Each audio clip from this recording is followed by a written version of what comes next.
Yo guys, what's going on? It's Sparsh coming back here today with another Clash Chance video, and day number 4, the final day of qualifying number 1 has just ended. And again, I have been through all of the attacks and chosen top 3 attacks for you guys. So without wasting any time, let the show begin.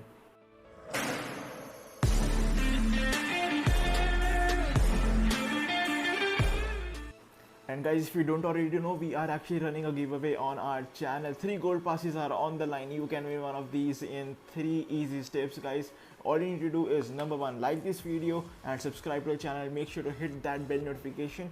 And step number 2, what you have to do is make a comment that actually mentions 2 things, right? 1, what is the thing that you actually liked about the video, and number 2, what is the thing that you didn't like about the video.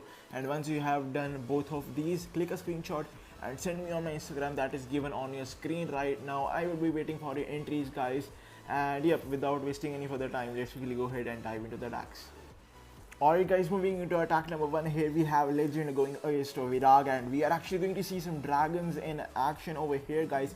Starting up with some loons on the northern side, extreme 12 o'clock this time around, and using an electric dragon, and behind the electric dragon comes down our battle blimp. It is going to have another electric dragon and a few loons. Our raid spell is down, clone spell is down, and we are actually going to try to take some mad value from here. Unfortunately, that electric dragon is going to just fall short and won't be contributing anything major to the attack. We have witches inside the CC of the opponent, and we have actually poisoned that one down as well. The electric dragon that we had in the army is still alive, though. Let's see what value he picks off. But for now, from the right hand side, we have our barbarian king coming in. It is responsible for setting the funnel in for our dragons, and as soon as the funnel is set, our dragons are now coming in, and our royal champion, our grand warden actually comes over there as well, and our rest of the loons come behind the dragon to support them for obvious reasons, guys. And another defense is over here, and you will actually see the use of royal champion over here. That was kind of interesting. But for now, the attacker is coming in with his ice golem, and behind the ice golem is our queen, and it's the main job is over here to trim down the base so our dragons don't really have to go outside the base and they don't end up being there.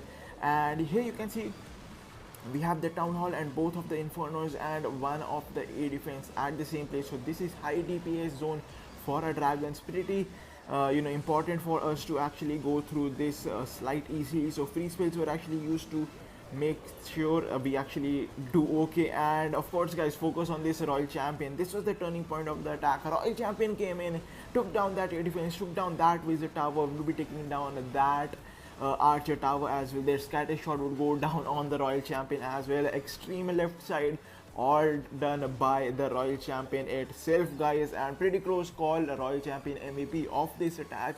And this is pretty much it with the attack number 1. Let's really go ahead and dive into attack number 2.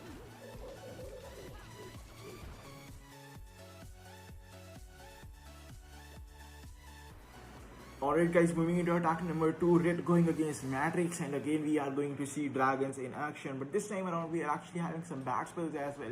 So let's see how this attack actually pans out to be, using a baby dragon and a few loons on the right hand side to take down that archer tower and create a funnel. And pretty interesting, guys, to see that sneaky goblin is actually being used for creating us a funnel over here for our dragons. And you actually see that the loons were used before the dragons, so if there are any seeking air mines that actually take down loons and not our dragons, it's better to lose 5 housing space early on in the attack rather than 20 housing space. And again, we will actually use Grand Warden's ability because of that single target inferno and the battle blimp, like we saw in the day number 3, guys, targeted for the town hall and would be taking down the town hall pretty easily. Our king being used on the left hand side.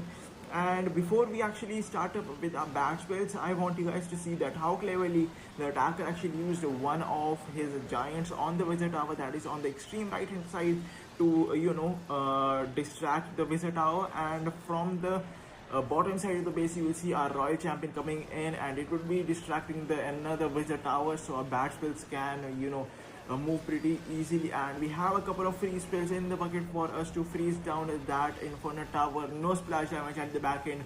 Bats are having a party, guys. Going to be a pretty easy 3-star over here for it. Well executed, guys. I'll see you in the next attack for our final one, and let's see what attack we have in store for us.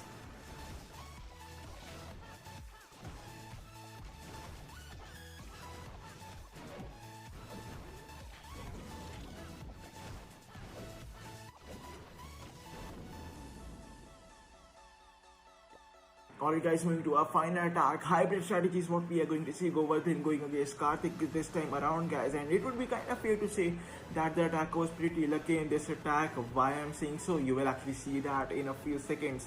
But for now guys, starting up with his queen charge, and he would be actually directing his queen to take down that town hall all by herself. And we will actually see a battle flame coming from the north side of the base. I don't really know what Govardhan was trying over here, but he didn't quite take a pretty massive value from there, I can say. And battle flame drops some yetis, and like I said earlier, they didn't quite take a lot of value from there. But let's see how other things panned out to be from the right hand side. Now taking his breaking down, it would be creating a funnel for our troops that are to follow in. Our queen actually took down the town hall by herself and would be now hanging on with that lava hound. And yep guys, we actually go with hybrid, you know, when we have a definite path for our miners and hog riders. I think that is kind of fair to say. But over here guys, Govardhan didn't quite care about that. So that was kind of interesting to see. He went in with his hog riders and his miners from the right hand side, and his grand warden falling, of course.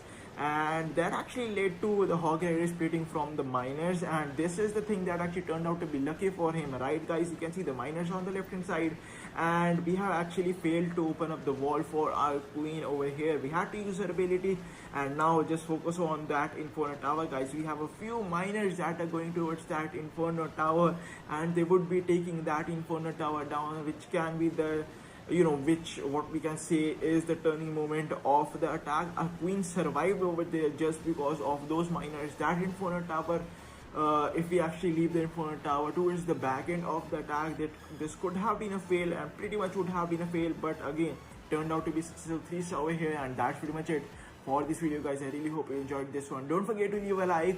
I'll see you next time. Peace out.